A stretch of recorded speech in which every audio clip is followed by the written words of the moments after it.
Hello ಮಕ್ಕಳೇ, ಹೇಗಿದ್ದೀರಾ? ನಿಮಗೆಲ್ಲ ನಮ್ಮ ಚಾನಲ್ ಜೆಎಸ್ ಜ್ಞಾನ್ ಹಬ್ಗೆ ಸ್ವಾಗತ. ಇಂದು ನಾವು 10ನೇ ತರಗತಿ ಪ್ರಥಮ ಭಾಷಾ ಕನ್ನಡ ಪುಸ್ತಕದಲ್ಲಿರುವ ಪಠ್ಯಪೂರಕ ಅಧ್ಯಯನದಲ್ಲಿರುವ 2ನೇ ಪಾಠವಾಗಿರುವಂತಹ ಭಗತ್ ಸಿಂಗ್ ಈ ಪಾಠದ ಪ್ರಶ್ನೋತ್ತರಗಳ ಕಡೆಗೆ ಗಮನ ಕೊಡೋಣ. ಮಕ್ಕಳೇ, ನಮಗೆ ಎಲ್ಲರಿಗೂ ಬಹಳ ಚಿರಪರಿಚಿತರಾಗಿರುವಂತಹ ಭಗತ್ ಸಿಂಗ್ ತಮ್ಮ 22ನೇ ವಯಸ್ಸಿನಲ್ಲಿ ದೇಶಕ್ಕೋಸ್ಕರ ತಮ್ಮ ಪ್ರಾಣವನ್ನು ತ್ಯಾಗ ಮಾಡಿದ್ರು. ಇಂತಹ ಮಹಾವೀರನ ಕಥೆಯನ್ನು ಕೇಳುವುದೇ ಒಂದು ಹೆಮ್ಮೆಯ ವಿಚಾರ. ಈ ನಮ್ಮ ಭಗತ್ ಸಿಂಗ್ ಅವರ ಬಗ್ಗೆ ನಾನು ಒಂದು ಚಿಕ್ಕದಾದ ಅವರ ಜೀವನ ಚರಿತ್ರೆಯ ಬಗ್ಗೆ ಒಂದು ವಿಡಿಯೋವನ್ನು ಮಾಡಿದ್ದೀನಿ. ದಯವಿಟ್ಟು ನೀವೆಲ್ಲ ಅದನ್ನು ನೋಡಲೇಬೇಕು ಅಂತ ವಿನಂತಿಸ್ಕೊಳ್ತೀನಿ. ಅದರ ಲಿಂಕನ್ನು ನಾವು ಡಿಸ್ಕ್ರಿಪ್ಷನ್ ಬಾಕ್ಸಲ್ಲಿ ಹಾಕಿದ್ದೇವೆ. ಈಗ ಪಾಠದ ಅಭ್ಯಾಸಗಳ ಕಡೆಗೆ ಗಮನ ಕೊಡೋಣ. ಕೃತಿಕಾರರ ಪರಿಚಯ. ಈ ಪಾಠವನ್ನು ಬರೆದವರು ಯಾರು ಅವ್ರ ಬಗ್ಗೆ ತಿಳ್ಕೊಳ್ಳೋಣ. ಹೆಸರು ಶ್ರೀ ಚಿದಾನಂದ ಮೂರ್ತಿ GS. ಇದನ್ನು ಬರೆದವರು ಚಿದಾನಂದ ಮೂರ್ತಿಯವರು. ಇದು ಅತ್ಯಂತ ಪುಟ್ಟ ಪಾಠವಾಗಿದೆ, ಆದರೆ ಬಹಳ ಮನಸ್ಸಿಗೆ ಮುಟ್ಟುವಂತಹ ಒಂದು ಪಾಠ. ಭಗತ್ ಸಿಂಗ್ ಕೃತಿಕಾರರ ಪರಿಚಯ. ಹೆಸರು ಶ್ರೀ ಚಿದಾನಂದ ಮೂರ್ತಿ GS.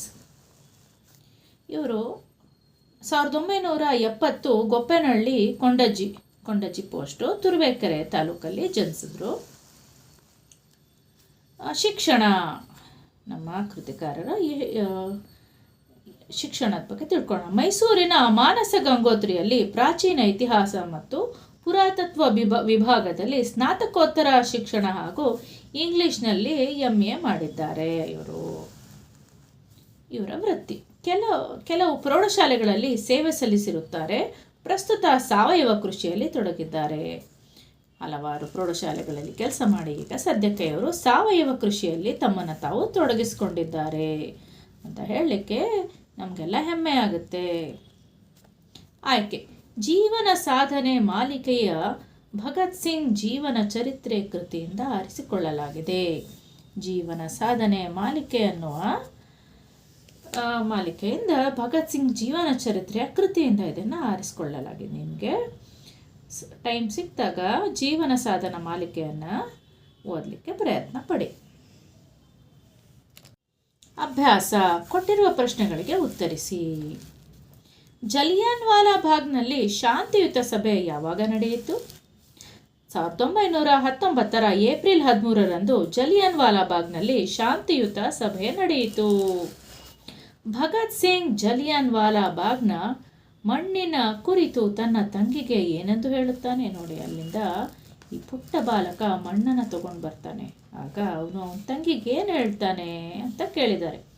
ಭಗತ್ ಸಿಂಗ್ ತನ್ನ ತಂಗಿಗೆ ಇದು ಬಹಳ ಪೂಜನೀಯವಾದ ಮಣ್ಣು. ಆ ಹತ್ಯಾಕಾಂಡವನ್ನು ನೋಡ್ಕೊಂಡ್ಬಿಟ್ಟು ಈ ಮಗು ನಿನ್ನ ಮನಸ್ಸಿನ ಮೇಲೆ ಬಹಳ ದೊಡ್ಡ ಪರಿಣಾಮ ಬೀರುತ್ತೆ. ಆವಾಗ ಆ ಮಣ್ಣನ್ನು ತಂದು ತನ್ನ ತಂಗಿಗೆ ಏನು ಹೇಳ್ತಾನೆ? ಇದು ಬಹಳ ಪೂಜನೀಯವಾದ ಮಣ್ಣು. ಜಲಿಯನ್ ವಾಲಾ ಬಾಗ್ ಹತ್ಯಾಕಾಂಡದಲ್ಲಿ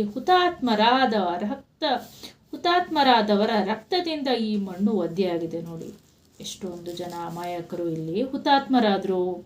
ಅವರ ಮಣ್ಣಿನಿಂದ, ಅವರ ರಕ್ತದಿಂದ ಈ ಮಣ್ಣು ಒದ್ದೆಯಾಗ್ಬಿಟ್ಟಿದೆ ಅಂತ ಹೇಳಿ ತಂಗಿಗೆ ಆ ಮಣ್ಣನ್ನು ತೋರಿಸ್ತಾ ಇದ್ದಾನೆ. 3. ಅಮಾಯಕ ಭಾರತೀಯರ ಮೇಲೆ ಗುಂಡಿನ ಮಳೆಗರೆದ ಅಧಿಕಾರಿಯ ಹೆಸರೇನು? ಈ ಕೃತ್ಯಕ್ಕೆ ಕಾರಣವಾದ ಅಧಿಕಾರಿ ಹೆಸರೇನು ಅಂತ ಕೇಳ್ತಾ ಇದ್ದಾರೆ. ಜನರಲ್ ಡಯರ್ ಎಂಬ ಬ್ರಿಟಿಷ್ ಅಧಿಕಾರಿಯು ಅಮಾಯಕ ಭಾರತೀಯರ ಮೇಲೆ ಗುಂಡಿನ ಮಳೆ ಗರೆದನು.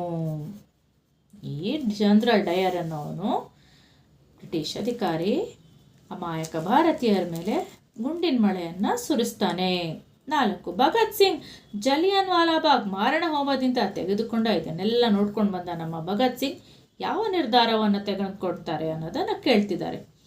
ಒಂದಲ್ಲ ಒಂದು ದಿನ ಬ್ರಿಟಿಷರ ದಮನಕಾರಿ ಪ್ರಭುತ್ವವನ್ನು ಧ್ವಂಸ ಮಾಡಲು ಏನನ್ನಾದರೂ ಮಾಡಿಯೇ ತೀರುತ್ತೇನೆಂದು ಆ ಕ್ರೂರ ಬ್ರಿಟಿಷ್ ಆಳ್ವಿಕೆ ಅಂತ್ಯವಾಗುತ್ತದೆ.